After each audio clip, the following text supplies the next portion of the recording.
In the cosmological structure described in ancient Greek mythological literature, the figure known as Cronus appears as a member of the earliest divine generation, following the primordial entities that structured the universe. The primary literary sources for the genealogy and early activity of this figure are attributed to the archaic Greek poet Hesiod, particularly in the work titled Theogony. Within that narrative, the origins of Cronus are described through a genealogical sequence, beginning with the primordial entities Chaos, Gaia, and Uranus. Gaia represents the personification of Earth, while Uranus represents the sky that covers it. Their union produced a generation of powerful offspring, identified as the Titans, among whom Cronus was the youngest male member. The Titan generation included several figures besides Cronus, such as Oceanus, Hyperion, Iapetus, Coeus, and Crius, along with several female Titans, including Rhea, Themis, Mnemosyne, Phoebe, and Tethys. These figures collectively formed the second generation of divine beings in the mythological sequence that describes the development of cosmic order. Cronus, as the youngest male Titan, occupies a particular position within this group, which becomes significant in the narrative, describing the transition of authority from Uranus to the Titans. The early stage of the mythological narrative establishes a structural conflict between Uranus and his offspring. According to the account preserved in Theogony, Uranus confined several of his children within Gaia immediately after their birth.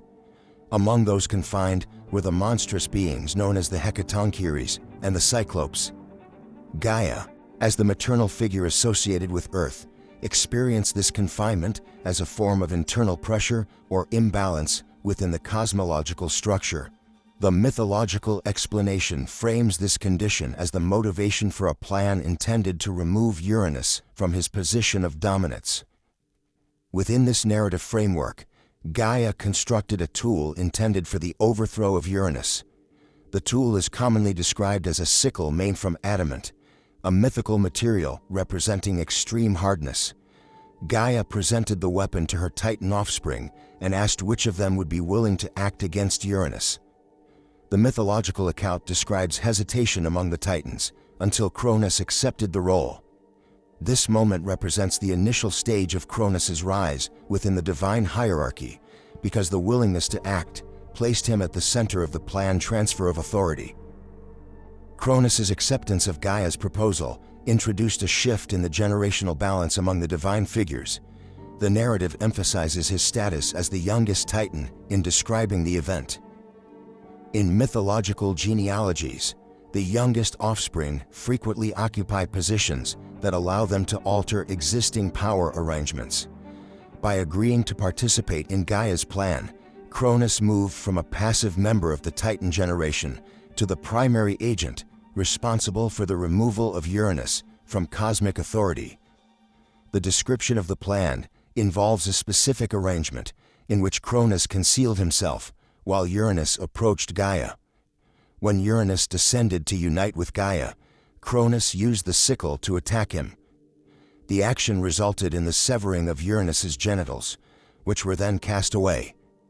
The narrative explains that several additional mythological beings emerge from the blood and other elements associated with this event, including figures such as the Erinyes, the Gigantes, and the Meliae. Another entity associated with the event is Aphrodite, whose birth is described in some traditions as originating from sea foam formed around the severed genitals.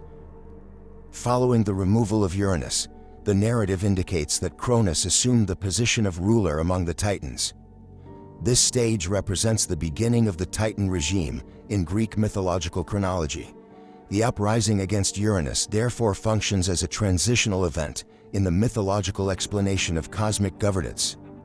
The structure of authority moves from the primordial sky deity Uranus to the Titan generation led by Cronus. The act itself becomes one of the central mythological episodes, describing generational succession among divine beings in Greek cosmology. The rise of Cronus did not eliminate all earlier entities from the mythological system. Gaia remained present as the Earth, while the Titans continued to exist as members of the ruling generation.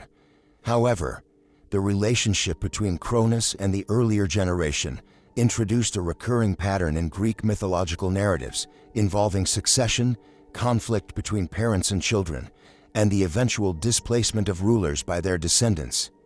This structural theme becomes important later in the narrative involving Cronus and his own offspring. At the conclusion of this initial stage of the mythological account, Cronus stands as the dominant figure among the Titans and the effective ruler of the cosmos within the framework described by Hesiod. The events surrounding the overthrow of Uranus therefore constitute the origin of Cronus's authority and the foundational episode of his uprising within the mythological tradition. If you want, I can now continue with part 2, which will cover Cronus's rule over the Titans and the beginning of the Titan era. After the removal of Uranus from authority, the figure known as Cronus assumed leadership among the Titans. This transition marked the beginning of the period in Greek mythological chronology, often referred to as the Titan rule. Ancient sources, particularly the account preserved in Theogony by Hesiod, present the shift in authority as part of a broader pattern in which successive divine generations replace their predecessors. In this framework, Cronus did not emerge as the sole divine presence, but rather as the central governing figure within a network of Titans and primordial beings that continued to exist simultaneously. The Titan generation included multiple figures who maintained defined roles within the mythological structure. Among these were Oceanus, associated with the encircling waters believed to surround the inhabited world, and Hyperion, often connected with celestial observation and the movement of light across the sky. Other Titans, such as Iapetus, Coeus, and Creus, were also included in the genealogical structure described by early Greek mythographers. These figures forms the collective generation that governed the cosmos during the period following the overthrow of Uranus. Within this framework, Cronus formed a partnership with his sister Rhea. Their union produced a series of offspring who would later become central figures in Greek mythology. The children born to Cronus and Rhea included Hestia, Demeter, Hera, Hades, Poseidon, and eventually Zeus. In mythological genealogies, these figures are identified as the first generation of the Olympian gods, although during the period of Cronus's rule, they existed only as his immediate descendants, rather than as independent rulers. The mythological narrative describing Cronus's governance introduces a prophetic element concerning the stability of his authority. According to the tradition recorded in Hesiod's Theogony, Cronus received information indicating that one of his children would eventually remove him from power. This statement repeated the pattern already established in the relationship between Uranus and his own offspring. The prophecy created a structural condition in which Cronus sought to prevent the predicted succession from occurring.